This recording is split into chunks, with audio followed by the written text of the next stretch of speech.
చూడండి సామెతలు 1:7 యెహోవా యందు భయభక్తులు కలిగి ఉండుట తెలివికి మూలము, మూర్ఖులు జ్ఞానమును ఉపదేశమును తిరస్కరించెదరు. మూర్ఖులు ఎంత బాగా చెప్తాడు చూడండి.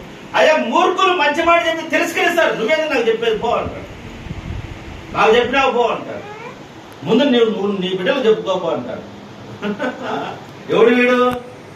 మూర్ఖుడు. మంచి మాటలు చెప్తే వినరు. ఈ దినాలలో ఎవరు లేరు. మూర్ఖులు జ్ఞానము తిరస్కరిస్తారు. నాకు చెప్పకపోతారు. దేవుని మాటలు చెప్తామయ్యా అని పల్లెలకు పోతే రావద్దు మా ఊరికి అంటారు. తాగండి అని చెప్తారా? మంద ముగ్గునోడు వచ్చే రానైనా కళ్ళ ముగ్గునోడు వస్తే రెండు మా ఊరికి వచ్చి 2 బాటలు పోసిపోయినాయని అంటారు. దేవుని మాటలు చెప్తామంటే మీరు రావద్దయ్యా అన్ని మధ్య ప్రచారం చేస్తాను. ఎవరు రమ్మని అంటారు.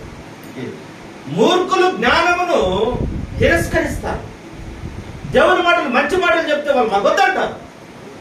ఇది నాన్న దేవుని తెలుస్తాను. మనం దేవుని మాటలు ఎలా చేస్తాము, ఎలాగ దాన్ని మనం తీసుకుంటున్నామో ఒకసారి మనం ఆలోచన చేయాలి. అలాగే చూడండి, ఓషియా గ్రంథము ఈ పక్షం ఉంటుంది.